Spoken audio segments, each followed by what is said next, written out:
म्हणजे मला प्रत्येक जण म्हणायचं सर की हा 100% नापास होणार. बरं. म्हणजे हा काय पासच होत नाही असं बोलायचं. मला काल परवापर्यंत मला इंग्रजीचं कॉंग्रॅच्युलेशनची स्पेलिंग येत नव्हती. 8 दिवस तर म्हणजे चर्चा होती, हा कसं पास झाला, हा कसं पास झाला. मला केमिस्ट्रीची स्पेलिंग ही शी पासून असते हे मला माहित नव्हतं. मला ते किस्सा अजून पण आठवते. मी आपलं के पासून चालू केलं. आपण तर गावाकडे म्हणजे पहिलं आले हे केलं. हा, इथं तर कायचे ना, आपण तर लयच झिरो आहे. 11वी झाली, तसंच 12वी झाली आणि मला जे वाटत होतं ते 12वीच्या रिझल्टला झालं. ते डोळे झाकून विश्वास ठेवायचे ना आमच्यावर. ते काय करायचे आईवडील? आता बघा माझी परिस्थिती म्हणजे मला घरी काही जमीन नाही, काय नाही, एकदम परिस्थिती बिकट. आई दुसऱ्याच्या शेतामध्ये ते मजुरी करते आणि बाबा बँड पार्टीमध्ये काम करतात. म्हणजे ते काम मजुरी वगैरे करून ते मला शिकवायचे. मी बाहेर कंपनीमध्ये जॉब केले. गावामध्ये मी असं मोबाईल रिचार्जचं दुकान टाकलं होतं, किराणा दुकान टाकलं होतं, जनरल स्टोअर्स म्हणजे वेगवेगळं काहीतरी करून बघण्याचा प्रयत्न केला. पण मी माझ्या घरी क्लिअर सांगितलं होतं स्पष्ट की म्हणलं नाही, मी तर घरी येणार नाही म्हणलं, आणि इथं असलं तर असं जगून पण काय फायदा नाही म्हणलं. आपली लाईफ कशी चालू आहे काय नाही, आपल्यापेक्षा कुत्रे तर बरं. मग मी बोलले की नाही, कधी सूर्य मावळा आणि कधी उजळला मी कधी बघलंच नाही. कारण का कंटिन्यू अभ्यास. झोपलं की पुस्तक हातामध्ये, झोपला अभ्यास, उठला अभ्यास, झोपला अभ्यास, उठला अभ्यास.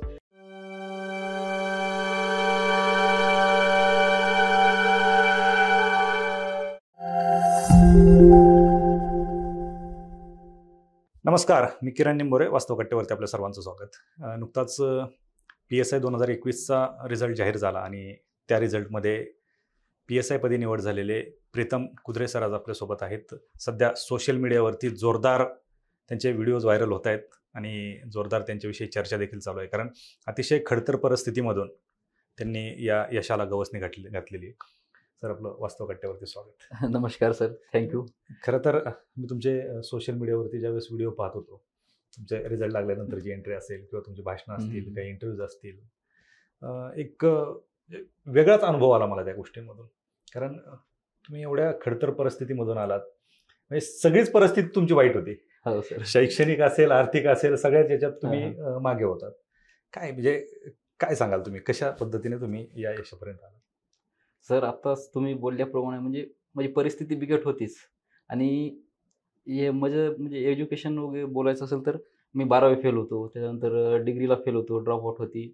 आणि ह्यानंतर प्रवास करणं म्हणजे MPSC पर्यंत इथे येऊन पोस्ट काढणं हा खरंच माझ्यासाठी एक म्हणजे एक टफ कालावधी होता. आणि झालं प्रश्नाचं सेलिब्रेशनचं, तर तुम्ही सांगितल्याप्रमाणे की मी ठरवलंच होतं की ज्यावेळेस माझा रिझल्ट येईल की त्यावेळेस म्हणजे असं काहीतरी म्हणजे चांगलं मोठं सेलिब्रेशन काहीतरी की जे म्हणजे आतापर्यंत आपण 12वी फेल झालो, डिग्री फेल झालो, म्हणजे आई बापानं म्हणजे एकदम वाईट गोष्टीला त्यांनी समोर गेले.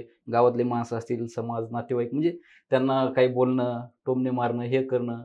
तर मी म्हणलं की येस, माझं रिझल्ट आल्याच्या नंतर मी असं सेलिब्रेशन करणार की सर्व बघत राहिले पाहिजे, पूर्ण महाराष्ट्र बघला पाहिजे. आणि त्या पद्धतीनं सेलिब्रेशन केलं पण मी. बरं, कसा प्रवास कसा होता? तुम्ही 10वीला तर नाही, 12वीला फेल होते, ग्रॅज्युएशनला फेल होते, काय एकंदरीत प्रवास कसा होता? म्हणजे शैक्षणिक प्रवास.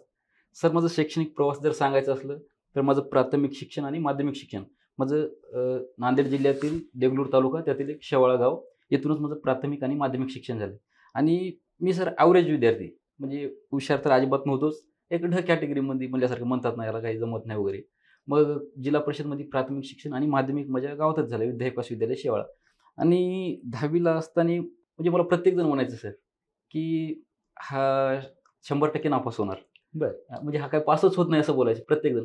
कारण का मला एवढं क्रिकेट खेळायचं आवड होतं, एवढा छंद होता ना, मी क्रिकेटच खेळायचं. म्हणजे सकाळी शाळेला भरण्याच्या अगोदर क्रिकेट खेळायचं, नंतर शाळेत गेलं की इंटरव्हलमध्ये क्रिकेट खेळायचं, जेवणाच्या टाईममध्ये क्रिकेट खेळायचं, शाळा सुटल्याच्या नंतर 4च्या नंतर सुद्धा क्रिकेट खेळायचं. घरचे परेशान, सर्व गावातले परेशान, सर्व म्हणायचे हा पास होत नाही, काय नाही, सर्वजण म्हणायचे. मग झालं असं, 10वीचे पेपर आले आणि अचानक कसं झालं की म्हणजे सर्वांना धक्का दिल्यासारखं झालं की मी शाळेमधून मी टॉप केलं होतं 10वीला. बरं, म्हणजे अख्खं गाव म्हणायचं तुम्ही फेल होणार. टोटल म्हणजे 8 दिवस तर म्हणजे चर्चा होती, हा कसं पास झाला, हा कसं पास झाला, पहिला आला. म्हणजे असं काय 10वीचा माझा प्रवास होता. मग 10वी मी कसं बसं पास झालो. मग पास तर नाही म्हणजे पहिला आलो होतो. मग त्यानंतर माणसं म्हणजे तारीफ करणं, स्तुती करणं, पास होत होतं. आता जे नापास होते म्हणत होते ते पण म्हणू लागले की नाही, आम्हाला माहित होतं पास होतं. हे म्हणजे मला हे MPSCचा रिझल्टला आता जे अनुभव आहे हे मला 10 वर्षाखाली चाललेला होता. मी जेव्हा 10वीला समाजाची रीत आहे. हा, ती रीत आहे 10वीलाच. मग नंतर पण ठरलं की काय करायचं काय नाही. कोणी म्हणते 10वीला पास झाला कसं बस. खरंच अभ्यास केला होता का? हा, अभ्यास क्रिकेट एवढं खेळायचं पहिले कसे आले? मी शेवटचे 1-2 महिनेच अभ्यास केलं. बरं. आणि माझं एवढं आहे सर की मी जेव्हा अभ्यास करतो ना पूर्ण माझं डेडिकेशन पूर्ण फोकसनं अभ्यास करतो मी बाकीच्या गोष्टीचं. आणि एमपीसीचं पण म्हणजे तसंच आहे.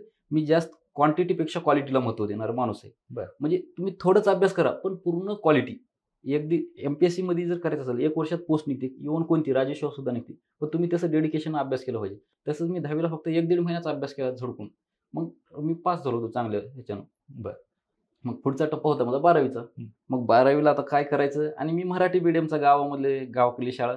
इंग्रजी तर मला काही येतच नव्हती. इंग्रजीचं जर तुम्हाला सांगायचं झालं तर मला काल परवापर्यंत मला इंग्रजीचं कॉंग्रॅच्युलेशनची स्पेलिंग येत नव्हती. मी शॉर्ट आता कोणाला शुभेच्छा जर द्यायचे असलं ना मी शिवयंजी असं शॉर्ट टाकायचं आणि मोकळा होऊन जायचं. स्पेलिंगच येत नाही, चुकलं तर कोण इन्सल्ट करून घ्या. मग अशा गोष्टी होत्या. आणि मॅथही मला जमायचं नाही. मॅथ पण मी म्हणजे जीएस चांगलं होतं माझं. मॅथ मी 10वीला म्हणजे बॉन्डवरच पास होतो. मग 11वीला ॲडमिशन कशाला करायचं ठरलं. कोणी म्हणते आयटी घे, कोणी म्हणते आर्ट, कोणी म्हणते कॉमर्स. मग त्यावेळेसची प्रथा होती किंवा आताही असेल की त्यावेळेस म्हणायची की सायन्स घेतलं की हुशार, बीए बीकॉम घेतलं की ढ, असं काहीतरी माणसं म्हणायची. आणि मी बी थोडं म्हणलं नाही आपण शाळेत पहिलं आलं तर काय सायन्स घेतलं पाहिजे. म्हणजे सर्वजण म्हणायचे सायन्स घे, हे घे, ते घे. माझ्या डोक्यात थोडं हवा म्हणल्यासारखं होती. मग सायन्सला ॲडमिशन घ्यायचं ठरलं मी. देगलूर कॉलेज, देगलूर आमच्या तालुक्याच्या ठिकाणी घ्यायचं ठरवलं.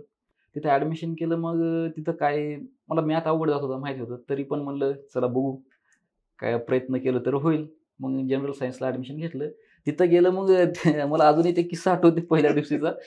तिथं गेल्यानंतर मला वाटतं पहिला लेक्चर माझा केमिस्ट्रीचाच काहीतरी होता. म्हणजे मी गेलो त्या लेक्चरला. तिथं गेल्यानंतर ओळख करून द्यायची म्हणजे वर्गामध्ये आलं की हे होती चला तुमचं नाव सांगा, इंट्रोडक्शन द्या असं. मी तिथं गेली मला विचारलं चला सांगा इंट्रोडक्शन करा, केमिस्ट्रीची स्पेलिंग वगैरे सांगा म्हणलं. मला केमिस्ट्रीची स्पेलिंग ही शी पासून असते हे मला माहित नव्हतं. मला ते किस्सा अजून पण आठवते. मी आपलं के पासून चालू स्पेलिंग के पासून. पण ते सर म्हणले की अरे बाबा असं नाही ते शी पासून राहते. म्हणजे त्याने विचारलं. मग त्याच्यानंतर ते फिजिक्सचं विचारलं. फिजिक्सचं पण मी एफ पासून चालू केलं. ते म्हणलं एफ पासून नाही पी पासून राहते. म्हणजे असं एकंदरीत माझं एवढं असं बॅकग्राऊंड मला काही माहितच नव्हतं. म्हणजे एकदम झिरोतून चालू करायचं होतं. मग मला वाटलं की बाबा आपण तर गावाकडे म्हणजे पहिलं आलं हे केलं हां इथं तर कायचे ना आपण तर लयच झिरो आहे. मग थोडं मला वाटू लागलं की काहीतरी खेळ होणार आहे आपलं. मग आर्ट घ्यावं असं मी ठरवलं होतं. पण नंतर सरांना विचारलं सर मी आर्ट वगैरे घेऊ मला काही जमत नाही. ते म्हणले की असं 11वीला असं पण जमत नाही. मी ग्रामीण भागातून आल्यामुळे कोणालाही जमत नाही. अर्ध वर्ग आणि मी एकटा असाच नव्हतो. आमचं जवळपास 75% वर्गातली मुलं असंच होते सर्वच. मी म्हणलं त्यांच्याकडे बघून आपण चला व्यवस्थित आहे आपण म्हणलं. मग पुढं असं झालं की क्लासला गेलं की ते मला काही समजतच नव्हतं. फिजिक्स तर एकदम टफच होता. मॅथ तर मला अजिबात जमायचं नाही. मॅथ मला एमपीएससी मध्ये सुद्धा मी स्किप केलं होतं. म्हणजे स्किप केलं होतं म्हणजे सब्जेक्ट. ओके. म्हणजे मॅथकडे लक्ष दिलं नाही. म्हणजे जीएस मध्ये स्ट्रॉंग होतं. मला जीएस मुळेच मला 60 स्कोर होता प्रीला. मग काय केलं त्याच्यानंतर इकडे 12वीला सरांना बोललं. सर म्हणले नाही येऊन जाईल 12वीला. मग झालं असं की ती मला काही समजतच नव्हतं इंग्रजीमधून असल्यामुळं. मग मी कॉलेजला तर जायचं आणि तर वर्गामध्ये काय करायचे बाकीची पोरं वगैरे उत्तरं द्यायची सरांना सांगायचे असं. ते आता आमच्यापाशी मला वाटायचं की सर मला विचारतात बाबा म्हणून आम्ही लपू मागं जाऊन बसणं, इकडं बसणं हे करणं. मग नंतर असं झालं की कॉलेजला तर जायचं पण क्लासमध्ये जायचं नाही. बाहेर ग्राउंडवर बसायचं, क्रिकेट खेळायचं, मित्रासोबत गप्पा मारत बसायचे असल्या गोष्टी. ते समजलं नसल्यामुळे काय झालं एक प्रकारचं न्यूनगंड निर्माण झालं की आपल्याला काही येत नाही. ते गेलं तर उगा इन्सल्ट करतात काहीतरी विचारून किंवा आपल्याला येत नाही. मग मी कॉलेजला तर जायचं पण ग्राउंडवरच बसून राहायचं. ह्यामुळं काय झालं अभ्यासात आणि कॉलेजमध्ये न गेल्यामुळं क्लासमध्ये ते दुरावा निर्माण झालं आणि काही समजत नव्हतं. मग मला असं ते लागलं होतं की थोडं की आपलं काहीतरी होणार आहे. आपण नापास म्हणजे मनात वाटू लागलं होतं. म्हणजे ते म्हणतात ना की पुढची गोष्ट आपल्याला होती किंवा नाही ती आपल्याला कळते जवळपास. असं मला वाटू लागलं की आपण नापास होत होता जवळपास मनात वाटू लागलं होतं. आणि 11वी झाली तसंच 12वी झाली आणि मला जे वाटत होतं ते 12वीच्या रिझल्टला झालं. मी फेल झालो. घरून कोणी काही बोलत नव्हतं? घरून बोलायचे. आता घरचे आता म्हणजे आई बाबा दोघं पण ते शिकलेले नसल्यामुळं त्यांना काही माहितीच नव्हतं. मी फक्त इथून सांगायचं मला विचारायचे कॉल करून कसं कॉलेजला चाललास काय नाही. आता आम्ही जे सांगलं त्यांना खरं वाटायचं कारण का ते डोळे झाकून विश्वास ठेवायचे ना आमच्यावर. ते काय करायचे आईवडील? आता बघा माझी परिस्थिती म्हणजे मला घरी काही जमीन नाही काय नाही एकदम परिस्थिती बिकट.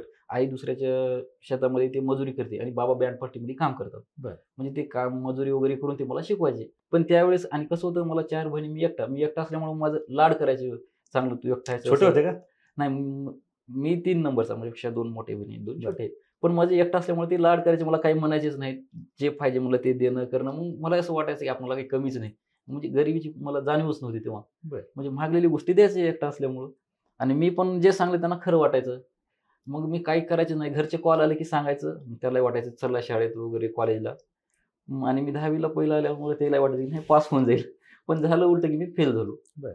आणि ते फेल झाल्यानंतर सर्वात माझा वाईट दिवस तो होता. म्हणजे कसं होतं, मी 10वीला टॉप केल्यामुळं झालं तर असं की सर्वजण म्हणत होते, "नाही पास होते, आरामात पास होते." आणि त्या दिवशी प्रत्येकजण माझं रिझल्ट सर्च करत होतं, सर्वजण. आणि 10वीला पहिला आला, हां, 12वीत 10वीला काय झालं? पहिलं होतं, आता पास होणार, इकडे शाळेमध्ये सर्च करणार, गावाकडले मित्र सर्व. आणि त्या दिवशी नापास. ते म्हणतात ना, "तुम्हारी जीत से ज्यादा चर्चे हमारे हार के." असं माझ्यासोबत झालं होतं. सर्वजण मग मी एवढं डिप्रेशनमध्ये, टेन्शनमध्ये मला कुठं असं बाहेर जाऊन तोंड सुद्धा दाखवू वाटणं गेलं होतं एवढं. बरं. बाहेर गेली कोणतरी म्हणाल, "हां, मला माहीत होतं 10वीला असं नकला मारलास, पास झालास, ते केलास, पुढे जाऊन नापास होणार." जे पहिलं म्हणत होते की 10वीला वा तू काहीतरी होतोस, काय करणार, आता तेच नाव ठेवणार होते. म्हणजे बरोबर. असं एकंदरीत माझं 12वी पर्यंत त्यांच्या मनासारखं झालं. त्याच्या मनासारखं झालं. ग्रॅज्युएशन कशात केलं? मग 12वीला इथंच नापास झालं. इथं नापास झालं. मग ह्यानंतर झालं असं की करावं काय हा प्रश्न पडला. मग मी पूर्णपणे ट्रॅक सोडलं होतं शाळेचं आणि माझं. कारण का फेल झाल्यामुळे प्रत्येकजण काही बोलणं, हे करणं आणि मला स्वतःविषयी डाऊट येऊ लागले, की आपण आपल्याला काही होत होत नाही, नाही. काय नाही. मग 12वीच्या नंतर मी जॉब करायचं ठरवलं बाहेर. मग मी बाहेर कंपनीमध्ये जॉब केले. गावामध्ये मी असं मोबाईल रिचार्जचं दुकान टाकलं होतं, किराणा दुकान टाकलं होतं, जनरल स्टोअर्स वगैरे. म्हणजे वेगवेगळं काहीतरी करून बघण्याचा प्रयत्न केला. पण माझ्यामध्ये असं नंतर अनुभव आला, की हे काही नाही आणि थोडंफार म्हणजे स्वतःविषयी काहीतरी निर्माण करायची माझ्यामध्ये म्हणजे एक जिद्द होती पहिल्यापासूनच. मी म्हणलं, की आणि गावामध्ये असल्यामुळे घरची पण परिस्थिती मला समजू लागली होती, की आपली बरोबर. परिस्थिती काय. ॲक्चुअली मला तेव्हा समजलं, की आपण काय आहे, आपली परिस्थिती काय. तेव्हा मी गावातच होतो. मग ठरवलं, की आपल्याला काहीतरी करायचं आहे. मग मी 12वीचं 2 विषय गेलते म्हणजे इंग्रजी आणि मॅथ. आणि 2 विषय एकदाच निघणार हे मला माहिती होतं. आपली तेवढी म्हणजे अभ्यासामध्ये तेवढी IQ नाही, तेवढं हेही नाही. मग पहिलं सुरू ठरलं, की एटीकेटीमध्ये इंग्रजी काढायचं. मग त्याच्यानंतर रेग्युलरला मॅथ काढायचं. दोन्ही बरं. विषय दोन्ही विषय काही एकदा निघणार हे मला माहीत होतं. मग मी इंग्रजी काढला कसं तर. मग नंतर मॅथ काढलं ते बी. मग मॅथ काढल्याच्या नंतर 16ला पास आउट झालो मी. मग आता प्रश्न होता, की करावं ॲडमिशन कशाला? आणि BA, BCom, BSc याला तर काही व्हॅल्यू नाही, फ्युचर पण नाही. आणि इंजिनिअरिंगला तर मॅथ ते 12वी ते मॅथला सर्वात जास्त भीती म्हणजे मला इंटिग्रेशन आणि डेरिव्हेशन. Derivation. हे जर आले ना, मी वर्गामध्ये माझं डोकंच हँग पडायचं असं बघलं की इव्हॅल्युएट द व्हॅल्यू म्हणून ते आला क्वेश्चन की बस म्हणायचं, नको बाबा म्हणायचं. मग त्या मॅथमुळे मला भीतीच बसली होती. बरं. मग आता इंजिनिअरिंगचा तर प्रश्नच नव्हता माझा आणि इकडे मेडिकलला तर कुठं काही लागतच नाही. प्रश्नच नाही. प्रश्नच नाही. मग करायचं काय विचार केला मी. मग मला ऑप्शनच काही दिसेना. वेळ जातच होता वरच्यावर. मग सप्टेंबर, ऑक्टोबर उजाडलं. मग नांदेडला गेलोच असं एका कॉलेजला विचारलं ॲडमिशन. त्यावेळेस म्हणजे ते BCS ला भेटते म्हणलं विचारलं काही जणाला सिनियरला. आणि ते BCSला अभ्यासक्रम काय होतं आणि काय नाही मला काही माहीत नाही. फक्त मी वर्ष वाया जाऊ नये ह्या उद्देशाने मी तिथं ॲडमिशन केलं होतं. बरं. आणि ते म्हणले की ॲडमिशन भेटेल तुम्हाला कारण का मी लेट केलं ना सप्टेंबर, ऑक्टोबरला. त्यावेळेस तर सेमिस्टर चालू होतात. त्याने म्हणले की तुम्हाला युनिव्हर्सिटीमध्ये जाऊन फीस वगैरे भरावं लागेल. लेट फीस होऊन जाईल बोलले. मी म्हणलं ठीक आहे. मग तिथे जाऊन भरलं सर्व समजा. भरल्यानंतर इथं कॉलेजला आल्यानंतर कळलं की तिथं BCSला मॅथच राहते पूर्ण.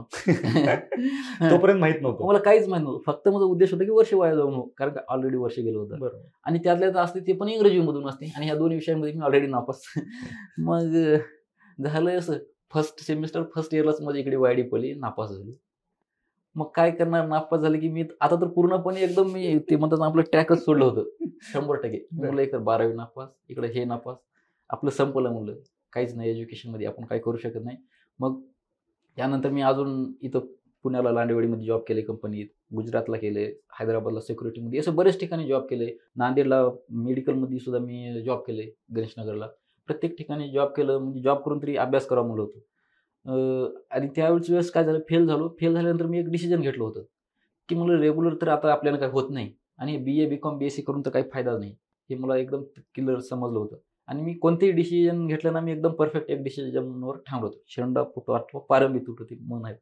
त्या पद्धतीनं मी म्हणलं, की आता मला रेग्युलरमधून ग्रॅज्युएशन करायचं नाही. मी ओपनला ॲडमिशन टाकलं आणि तोपर्यंत 2-3 वर्ष म्हणजे पार्ट टाईम जॉब इकडे-तिकडे करून शिकावं म्हणलं होतं. पण त्याच्यामधून मला काही आउटपुट मिळेना गेला. अभ्यास होत नव्हता.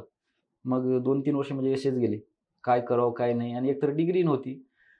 मग 2-3 वर्ष गेल्याच्यानंतर 2019 जूनला ओपनमधून माझी डिग्री पासआउट झाली. बर.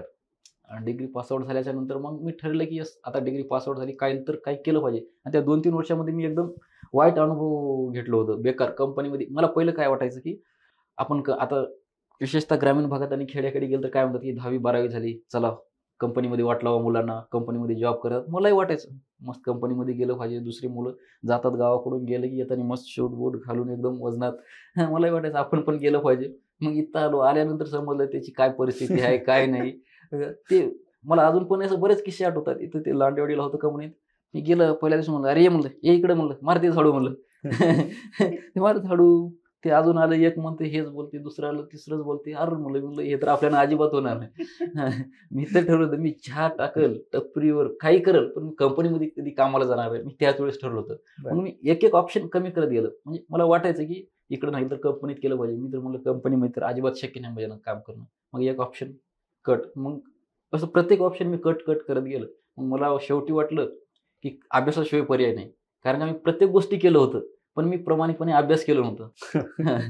मग मी ठरवलं की आता आपण अभ्यास केलं पाहिजे. मग जूनला झालं. मग माझा विचार होता काहीतरी करायचं बोललं, कारण का आतून बसून देत नव्हतं की घरची परिस्थिती पण हालाकीची ती मला कळून चुकली होती. पण माझ्याकडे काही नव्हतंच ना. एकतर आपली आर्थिक परिस्थिती पण बिकट आणि कोणाचं गाईडन्स वगैरे हे नव्हतं. आई-वडील काही शिकलेले नव्हते आणि घरामध्ये मीच आता करायचं काय?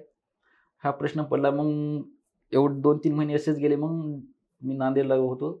डिसेंबरचा 31 आला. मग आल्यानंतर आता असंच आमचे मित्र वगैरे आम्ही बसले होते. मग बसल्यानंतर आता संभाजीनगरचा माझा मित्र आहे मयूर. ते नांदेडला इंजिनिअरिंगला होता. ते आम्ही बसले होते. त्यानं म्हणलं, "अरे आपण काय अभ्यास नाही, काय नाही, असंच आपली लाईफ चालली, काहीतरी केलं पाहिजे." मलाही होतं. मग त्या दिवशी आम्ही म्हणजे संकल्प ठरवलं होतं, की काहीतरी केलं पाहिजे. म्हणजे ह्या नवीन वर्षाचा नवीन संकल्प. मग त्या दिवशी त्यानं सहज असं बोलण्यात ते म्हणलं, की "तू पी-एस-आय झाला पाहिजे." म्हणला मला, की बरं. "होऊ शकतोस प्रत्येकाची म्हणजे काही जणांची हाईट बसणार, काही जणांची चेस्ट बसणार, तुझं सर्व गोष्टी बसते आणि काय आपणच करू शकता." म्हणजे हे मलाही वाटत होतं, तोही बोलला. मग मी ठरवलं, की नवीन वर्षाचं काही ना काही केलं पाहिजे आणि मलाही वाटलं, की मी प्रत्येक गोष्टी केल्या, पण मी अभ्यास कधी केला नाही. म्हणलं 1 वर्ष आपण प्रॉपर अभ्यासच केला पाहिजे. मग 1 जानेवारी 2020 पहिला दिवस होता. मी पहिल्या दिवशी मी 14-15 तास तरी अभ्यास केला असेल. म्हणजे त्या दिवशीपासून डेडिकेशन अभ्यास चालू केलं. पहिल्याच दिवशी 14-15 पहिल्या दिवशी मग अभ्यास चालू केलं.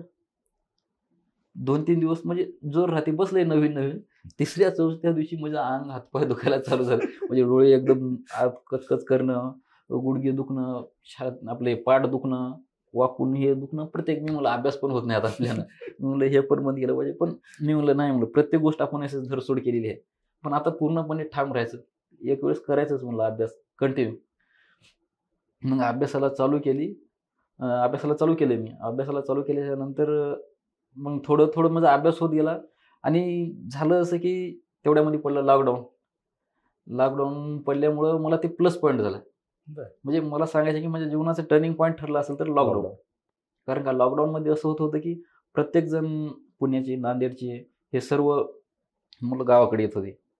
म्हणजे कोरोना व्हायरस आल्यामुळे प्रत्येकजण, पण मी असं होतं की मी नांदेडमध्येच थांबलो होतो. आता आम्ही फक्त मी अजून माझे 1-2 मित्र होते. बाकी सर्वजण गावाकडे गेलेले होते. आम्ही 2-3 जण नांदेडमध्येच थांबले होते. माझ्या घरून पण मला कॉल यायचे, की ते कोरोना व्हायरस आलं. ते म्हणायचे नांदेडमध्ये एवढे पेशंट सापडले, पुण्यात एवढे सापडले, इकडे एवढे सापडले.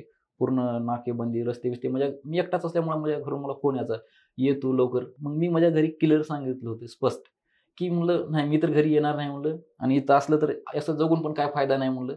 "आपली लाईफ कशी चालू आहे, काय नाही, आपल्यापेक्षा कुत्रे तर बरं." मग मी बोलले, की "नाही, हो आता आपण अभ्यास केलंच पाहिजे." मी घरी सांगलं होतं, "काय होत नाही, इथं मी एकदम चांगलं सेफ आहे."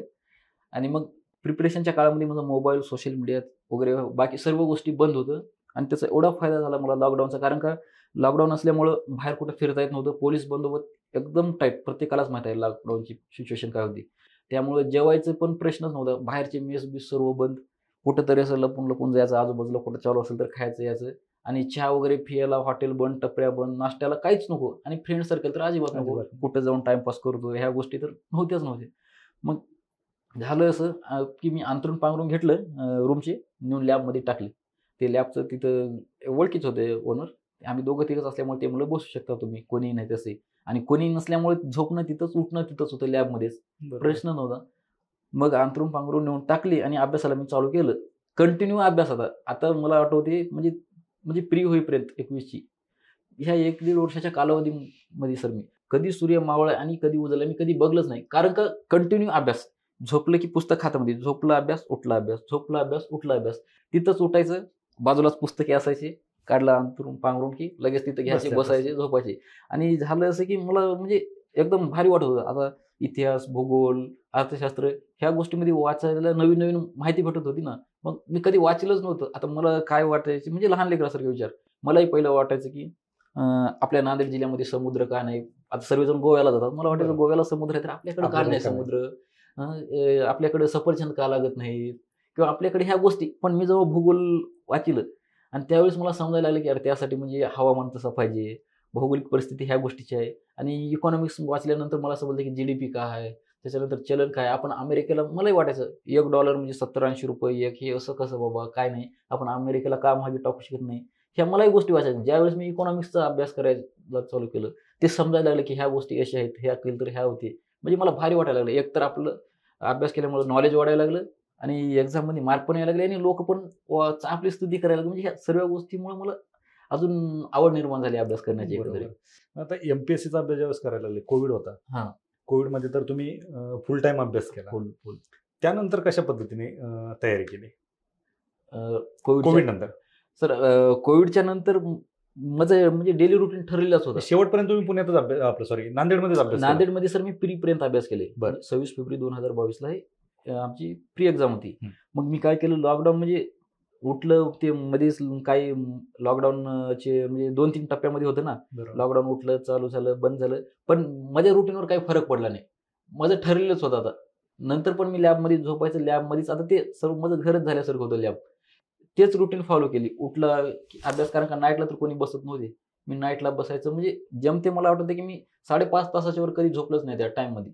कंटिन्यू अभ्यास. एकच डेडिकेशन होतं मला की कधी आपल्याला पोस्ट मिळते काय नाही. मला दुसऱ्या गोष्टी दिसतच नव्हत्या आणि बाहेरच्या गोष्टी इकडे तिकडे तर लक्षच नव्हतं. कोण आपल्याला काय बोललं केलं हे फक्त आपल्या गोष्टीत आपण मग्न. अभ्यास आणि एवढं अभ्यासामध्ये मग्न की मला झोपीमध्ये सुद्धा असं स्वप्न पडायचे. भूगोल वाचेल तर मला वाटायचं की मी हिमालय पर्वतमध्ये गेलो, इकडे गेलो, गोदावरी नदीमध्ये बसलं, आपण इकडे गेलं. इकॉनॉमिक्समध्ये वाचलं तर मलाही वाटायचं म्हणजे प्रत्येक असं पूर्ण स्वप्न सुद्धा त्याच गोष्टीचे पडायचं. म्हणजे एवढं डेडिकेशन. म्हणजे तुम्हाला मला सांगायला आवडेल की म्हणजे भूगोल असेल, इकॉनॉमिक्स असेल, इतिहास असेल, ह्या विषयामध्ये मला प्रीला म्हणजे जवळपास पैकीच्या पैकी मार्क होते. म्हणजे एवढं माझं अभ्यास झालेलं होतं. ते मॅथ आणि इंग्लिशचं काय केलं? हा, आता मॅथचं कसं आहे सर, आता मॅथ मला जमत नव्हतं तर मॅथ मी स्किपच केलं होतं प्रीला. पण मी ठरवलं होतं की मी तिकडं मॅथ जर मला येत नसेल तर ॲव्हरेज कसं आहे, जे GSचे विषय आहेत म्हणजे साधारणतः 12-13 मार्क मुलं ॲव्हरेज काढतात. तर मी काय केलं की दुसऱ्या विषयातून 1-2 एक्स्ट्रा काढायचं, मॅथचं इकडे भरून काढायचं. मॅथला किती मार्क पडले? मॅथला काय मला 1-2 असतील किंवा नसेल, मी काय सोडलंच नव्हतं. मग सोडलेच नव्हते म्हणजे मी काय केलं होतं, ते केले होते गोल, काही येतच नव्हतं. मी 1-2चा पट्टा धरला आणि मारून दिला. हा, म्हणजे माझी ते स्ट्रॅटर्जी होती. कारण का 4 जरी बरोबर आलं तर मायनसून 1-1.5 येते ह्या पद्धतीनं. पण मला काही येत नव्हतं. पण म्हणजे GSचे विषय स्ट्रॉंग होते. इतिहास भूगोल त्याच्यानंतर इतिहास एक होता, भूगोल एक होता, पॉलिटी, इकॉनॉमिक्स. हा, इकॉनॉमिक्स एक होता. हे म्हणजे 3 विषय म्हणजे एकदम टफ. मला ह्या 45 पैकी मला साधारणतः 43 मार्क होते. बरं. म्हणजे इकॉनॉमिक्स तुम्ही मॅथचे सगळे कसर भरून काढले? हा, म्हणजे इकडे भरून काढली होती. म्हणजे मी 2 गटामध्ये डिवायडेड केलं होतं की एक माझं स्ट्रॉंग वाला आणि एक थोडं मिडियम. म्हणजे स्ट्रॉंग मध्ये मी ठेवलं होतं की मला 3 पैकी 40+ मार्क आलेच पाहिजे कोणी. आणि माझा अभ्यास करताना एक माझी कंडिशन होती की मी जर भूगोलाचा अभ्यास करत असेल तर मला सरळ शेवपासून UPSC पर्यंत मला भूगोलचं काही विचारू दे, काही ते मला आलंच पाहिजे. मी त्या पद्धतीनं भूगोल विषयाचा अभ्यास केला. म्हणजे तुम्ही कुठलंही विचारा, जर मी इकॉनॉमिक्सचा अभ्यास करत असेल तर मला सरळ शिवीपासून UPSC पर्यंत तुम्ही काही विचारा, ते मला आलंच पाहिजे. म्हणजे ह्या पद्धतीनं अभ्यास केला आणि त्या पद्धतीनं क्वेश्चन पेपर वगैरे सॉल्व्ह केलं तर मला मार्क पण येत होते. की ह्या 2-3 विषयामध्ये मी एकदम टॉप होतो. म्हणजे मला स्वतःलाच कळत होतं की तिकडे मला 43 मार्क आले होते आणि इकडे काय ॲव्हरेज मार्क घेऊन मला 60 मार्क प्रीला होते. कशी पद्धत कशी होती तुमच्या अभ्यासाची? कारण तुम्ही एवढा जर 45 पैकी 43 मार्क पाडणं हे जर तुमचं टार्गेट होतं, कशा पद्धतीने अभ्यास करत होता? तर आता साधारणतः जर तुम्हाला सांगायचं झालं तर सर कसं आहे बघा, MPSC मध्ये जे अभ्यास करतात, आता मी जेव्हा अभ्यास करायला चालू केलो होतो म्हणजे आता बी साधारणतः 1-2 पंचवार्षिक योजना मुलाला लागतात. बरोबर. म्हणजे प्री काढण्यासाठी. तोच प्रश्नाचा खरा मुळे होता. तर मग ह्याचं काय आहे, आता मी मुलांना बघतो ते कसं करतात. साधारणतः पुस्तक आहे आपली 200-400 पानाची. मुलं काय करतात, पुस्तक घेतात, त्याला एक टार्गेट लावतात, की हे मला 8 दिवसामध्ये संपवलं पाहिजे, 15 दिवसामध्ये संपवलं पाहिजे, असं मुलांचं टार्गेट असते. मॅक्सिमम मुलांचं. ते काय करतात, डिवायडेड करतात.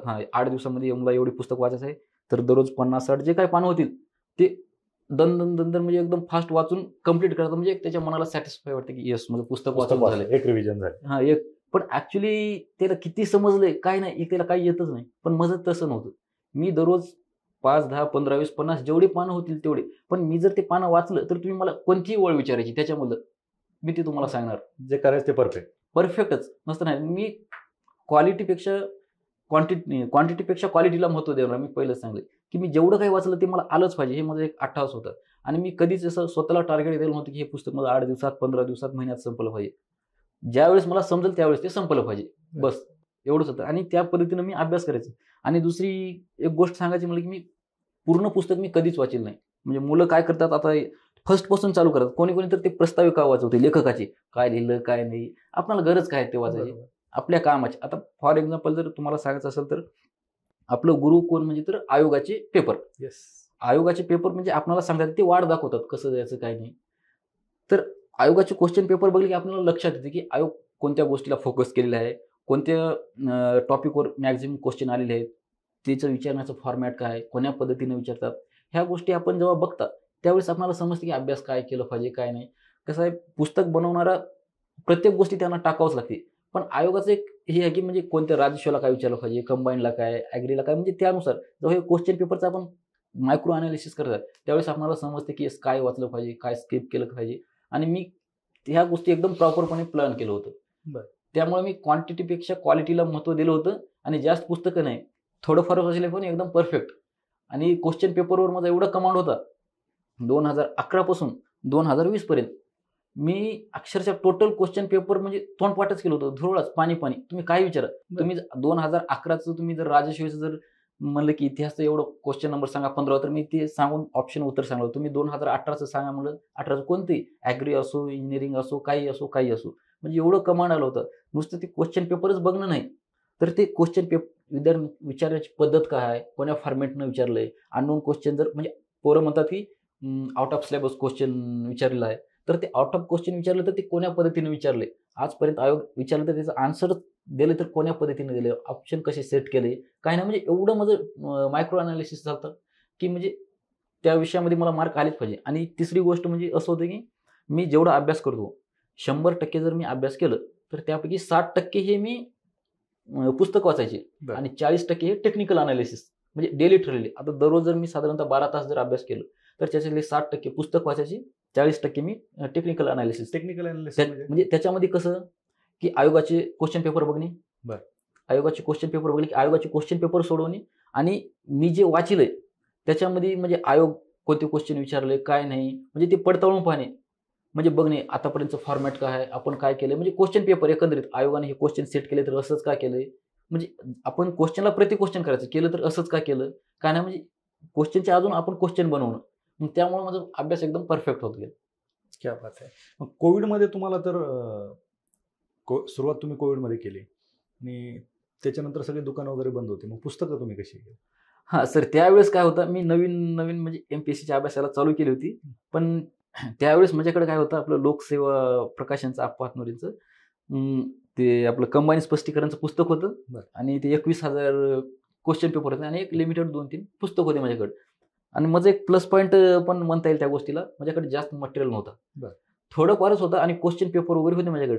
आणि लॉकडाऊनमध्ये सर्व बंद असल्यामुळे झालं असं, की क्वेश्चन पेपर मी पूर्ण डायरेक्ट ते सांगितलं ना आता तुम्हाला, की क्वेश्चन पेपरच मी चाळत गेलो आणि ते स्पष्टीकरण वगैरे बघणं, हे एवढं कमांड आलं माझा क्वेश्चन पेपर, एवढं कमांड आलं की मला असं वाटवलं, की आता काय विचारणार आहे आयोग, की कंबाईनला काय विचारणार, राजस्वला, म्हणजे एवढं कमांड आलं. पूर्ण क्वेश्चन पेपरचं अक्षरशः मला असं पाठच झाली होती, की फॉर्मॅट काय विचारू शकते, इतिहासला काय विचारू शकते, भूगोलला काय विचारू शकते आणि काय वाचलं पाहिजे. म्हणजे मला तुम्हाला सांगायला आवडेल, की मी राज्यसेवेचा मला अभ्यासक्रमही माहीत नाही आणि राज्यसेवा तर माझ्या स्वप्नात पण नव्हती. मला एकच वाटायचं, की यस मी PSI झालं पाहिजे, STI नको, SO नको, कारण का मी तिन्ही पोस्टला क्वालिफाय होते. मला प्रीला 60 होते, मी STI SO दिली नाही, फक्त PSI.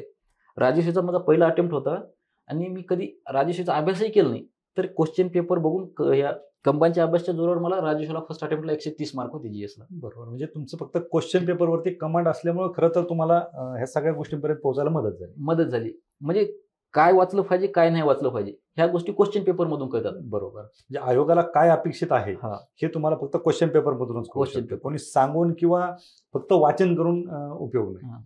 निश्चितच हे खरं तर क्वेश्चन पेपर किंवा आयोगाचे क्वेश्चन असतील आणि तुम्ही जसं सांगितलं की अनालिसिसचे बुक वगैरे हा. अप्पा सरांचे हे म्हणजे फायदेशीर ठरतात. हो.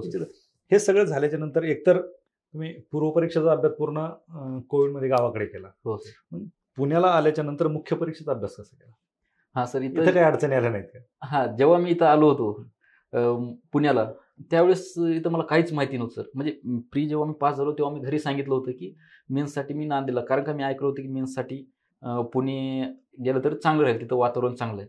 मग घरचे पण म्हणले की तू जाऊ शकतोस. मग घरचं मला सपोर्ट मिळाल्यामुळे मी इथं आलो. पण इथलं मला काहीच माहिती नव्हतं, कुठं जायचं काय नाही. मग ऑन द स्पॉट आलं.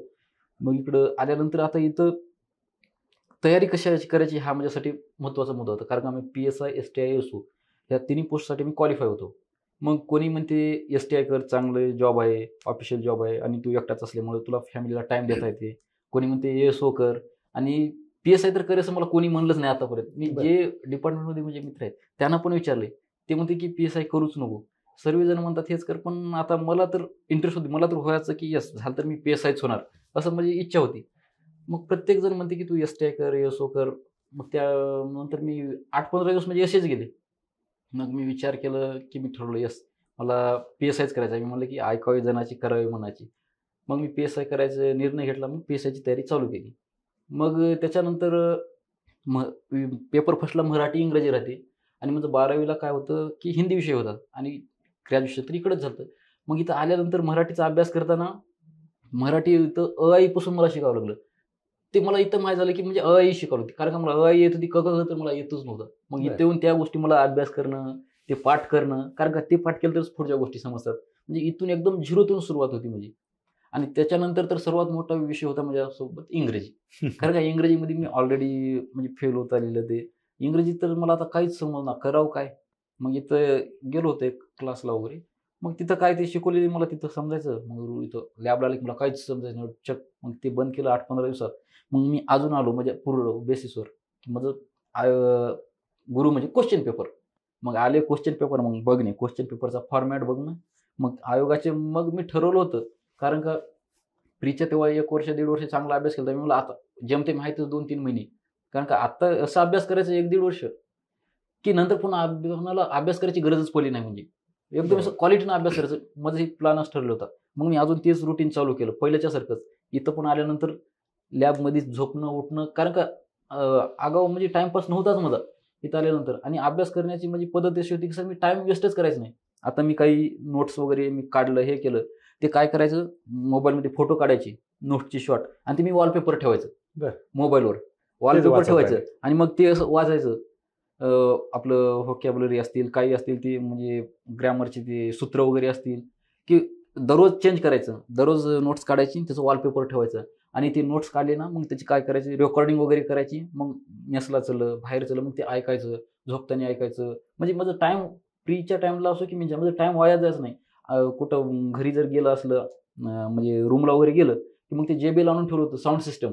मग ते लावायचं, त्याला अंघोळ वगैरे करताना ते मस्त ऐकायचं, काही असो. म्हणजे माझं टाईम अजिबात वायाच नव्हतं. इकडं तिकडं बाहेरच्या गोष्टीकडे अजिबात लक्ष नव्हतं. असं रस्त्यानं कुठं चालले तर हे नोट्स वाचायचे, मोबाईलमध्ये फोटो काढून ठेवायचे, वॉलपेपर लावायचं दररोज चेंज. म्हणजे माझं ते इकॉनॉमिक्स वगैरे मुलं म्हणतात की ते आकडे जे संख्या राहते पाठ होत नाहीत. मी दररोज हेच करायचं, फोटो काढायचे आणि वॉलपेपर लावायचं. आपण दिवसभरातून 4-5 वेळेस तर मोबाईल काढतो. थोडं थोडं नजर मारली की पाठ. म्हणजे अशाच गोष्टी मी जास्त करायचो. क्या बात आहे. हां, म्हणजे पण मोबाईलचा आता फायदा घ्यायचा. चांगल्या पद्धतीने, वाईट म्हणजे मी असं मोबाईल कॉलमध्ये सर्व फक्त ह्या गोष्टीसाठीच मोबाईलचा वापर करायचा मी. बरं. त्याच्यामध्ये फोटो काढणं, कुठं गेलं, मेसमध्ये बसलं, थोडं ते वेटिंग लागतेच ना, मग तोपर्यंत मस्त बघून घ्यायचा आपण. तुम्ही एक मिनिटाचा हां, वापर करून घेतला. 1-1 मिनिटात मी टाईम वायाच घातला नाही म्हणजे प्रिपरेशनच्या काळामध्ये. ज्यावेळेस माझा मेन्सचा रिझल्ट लागला त्यावेळेसच मी थोडं कूल. तोपर्यंत 1 सेकंद सुद्धा मी वाया घातलं नाही. बरं. कुठेही जाऊ दे, म्हणजे चांगलाच त्याचा फायदा करून घ्यायचा. म्हणजे ह्या गोष्टीचा फायदा झाला. मग मराठीचं हे झालं, त्याच्यानंतर इंग्रजी वगैरे झाली आणि मेन्सचा पेपर आला. मग मेन्सचा पेपर पण चांगला गेला, पण त्यावेळेस मला वाटत होतं की थोडं मार्क कमी आलेत. पण ज्यावेळेस मेन्सचा रिझल्ट लागला त्यावेळेस समजले मला 35 मार्काची लीड आहे. क्या बात. मग मी म्हणलं नाही, आपणाला नाही, सर्वांनाच पेपर अवघड गेला असेल. ग्राउंड पण तुमचा आउट ऑफ आणि मग त्यानंतर होतं इंटरव्ह्यू आणि ग्राउंड. बरोबर. मग ग्राउंड तर कसं होतं सर, 2021ची आमची पहिली बॅच होती. ग्राउंड हे क्वालिफाय होतं, ह्याच्या पहिलं काउंटिंग होतं. पण माझं ड्रीम होतं की येस, मी जेव्हा कधी बी म्हणजे भविष्यामध्ये मी PSIची तयारी करणार, फर्स्ट टाइमच मी ठरलं होतं की मी ग्राउंड आउट ऑफ मारेल. म्हणजे माझं एक पूर्ण प्लॅन होतं, कारण का मी STI, ASO या गोष्ट मी स्किप करून आलो की माझं ड्रीम इकडंच आहे. तर ज्यावेळेस मी गेलो त्यावेळेस प्रत्येक जण म्हणायचे मला की असं बघून, अरे तू ग्राउंड होते का, मला तर पहिले म्हणजे तुझं क्वालिफाय होते का ग्राउंड म्हणायचं बघून. हां, सर्वजण. मी म्हणलं म्हणू द्या, म्हणजे माझ्या स्वतःला मला माहिती नाही क्षमता. आणि तुम्हाला सांगाल सर, आमचं ग्राउंड म्हणजे नोव्हेंबरला होतं, 2 नोव्हेंबरला चालू होतं, माझं 8 नोव्हेंबरला होतं. त्या दिवशी मी पहिला होतो की मी ग्राउंड म्हणजे पैकी 100 मारलं होतं. कारण का प्रत्येक गोष्टी म्हणजे एक्सलंट होत्या. कारण का मी रनिंग 2020-21 मध्ये मारलं होतं. आउट ऑफ म्हणजे 2:30 मध्ये मारायचं होतं. गोळा पण एकदम 8.5 मीटरपेक्षा जास्त टाकलं होतं. लॉंग जंपला तर मला चॅलेंजच नव्हते. मी 5-5.5 मीटर असं आरामात मारायचं. त्यानंतर पुलअप्स पण प्रत्येक गोष्टी म्हणजे एकदम एक्सलंट.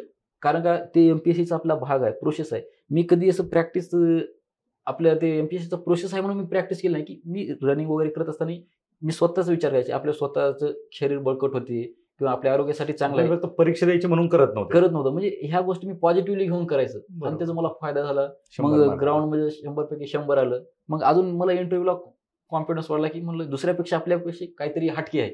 कारण का क्वालिफाईंग असताना आपण 100 मारता, मग ह्या गोष्टी माझ्याकडे होत्या. मग इंटरव्ह्यूला पण फेस केलं. इंटरव्ह्यू पण माझा चांगला गेला. म्हणजे एकंदरीत इंटरव्ह्यू मेन्सचा असा प्रवास होता. आणि ज्या दिवशीची आम्हाला आतुरता होती, शेवटी तो दिवस म्हणजे 10 एप्रिल 2024 त्या की त्या दिवशी पडला. गुलाल अंगावर पडला आणि आपला जो संघर्ष होता ते म्हणजे त्या दिवशी पूर्णपणे नाहीसा झाला. नक्की. एकंदरीत त्याचा प्रवास काय आता होता. मुलाखतीच्या शेवटी तुम्ही एवढ्या संघर्षातून आलात. मुलाखतीच्या शेवटी जे काही नवीन विद्यार्थी येणार आहेत की जे अभ्यास करतायत, काय सल्ला द्याल यांना? सर, नवीन मुलांना मी एवढंच सांगेल, म्हणजे इकडं तयारी करणार आहे, की त्यांनी सर्वप्रथम सर अभ्यास करताना आयोगाचे क्वेश्चन पेपर पहिलं बघले पाहिजे. आणि आजकाल जर बघायचं झालं तर मी बघतो की टेलिग्राम चॅनल ह्याच्यापासून ते दूर राहिलं पाहिजे. सर्वात महत्त्वाचं जर सांगायचं असेल, कोणी येते आजकाल ₹99 बॅच, 149ला बॅच, काही सांगते आणि विद्यार्थी नवीन राहतात, ते मिसगाईड होतात. म्हणजे तुम्हाला पुस्तकातूनच अभ्यास होते तुमचं, पुस्तकाशिवाय पर्याय नाही. कोणी येऊन काय सांगलं ह्या गोष्टीपासून दूर राहिलं पाहिजे. सध्या सर्वात जास्त मार्केटमध्ये सुळसुळाट आहे या गोष्टीचं.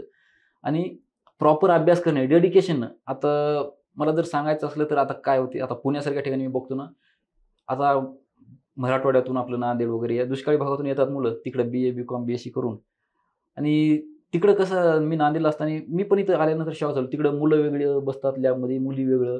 मग इथं आल्यानंतर कंबाईन बसणं, ह्या गोष्टी करणं. म्हणजे इकडं बघतो ना, मुलं मुली नाश्त्याला जा, इकडं जा, तिकडे. माझ्यासोबतचे काही मित्र होते, आम्ही PSI, STI तिन्ही गोष्टीला आम्ही कॉमन होतो. पण काही जण आले ते ह्या गोष्टीमध्ये वाहून गेले, ते 100 मार्क सुद्धा क्रॉस केलेले आहेत. पण माझं डेडिकेशन होतं. येस, मी तर ठरवलं होतं, ना ओपा होगी ना ओपा की बात होगी, जो भी कुछ होगी वो पोस्ट मिलने की बात होगी. म्हणजे फुल डेडिकेशन. माझं काहीच नव्हतं, फक्त अभ्यास अभ्यास अभ्यास. म्हणजे नवीन मुलांनी ह्या गोष्टीकडे गेलं नाही पाहिजे.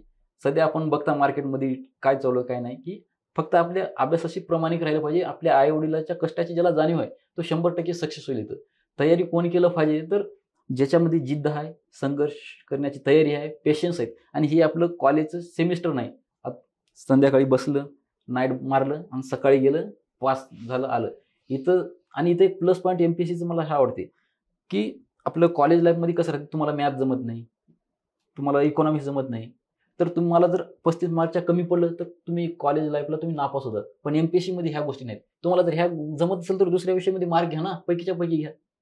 म्हणजे हे प्लस पॉईंट आहे. इथं त्या गोष्टीचा फायदा करून घेतला पाहिजे. मी तर त्या गोष्टीचा फायदा केला. जर इथं क्रिएटरी असेल तर मी मॅथमध्ये म्हणजे तिथंच बत्ती गुल झाली असती. नक्कीच. निश्चितच विद्यार्थ्यांनी ह्या सगळ्या गोष्टींचा विचार करून या क्षेत्रामध्ये उतरलं पाहिजे. म्हणजे या क्षेत्रात उतरले त्यांनी निश्चित तुमच्या या सल्ल्याचा आवर्जून विचार करणं गरजेचं आहे. तुम्ही 10वी राज्यात पहिले आले, बोर्डात आपल्या शाळेमध्ये पहिले आले, 12वीला तुम्ही फेल झाले, ग्रॅज्युएशनला तुम्ही फेल झाले. अपेक्षा तर सगळ्यांनी सोडून दिल्या असतील. नक्कीच. PSI झाल्याच्या नंतर घरचं आणि एकंदरीत आपण म्हणतो सो कॉल्ड समाज, काय प्रतिक्रिया होती? सर, खरं तर म्हणजे जे मला 12वीच्या काळामध्ये 12वीचे क्लासमेट वगैरे असतील किंवा ग्रॅज्युएशन काळामध्ये म्हणजे मित्र परिवार जे कोणी बघितले असतील, त्यांच्यासाठी तर ते गजनी पिक्चर सारखं झाले. म्हणजे झोपेतून उठले, बघले अरे हा PSI, म्हणजे कारण का त्यांना वाटायचं की हा फेल झाला. म्हणजे त्याला अजून पण मी, कारण का इकडे तिकडे जॉब केली, त्यांना वाटायचं कुठं जॉबच करत असेल काही. फक्त मी प्रिपरेशन करत असताना माझ्या घरी माहिती होतं आणि एकदम जवळचे 1-2 जणांना, बाकी कोणालाही माहिती नव्हतं. त्यांना सर्वांना वाटायचं की हा कधी PSI झाला.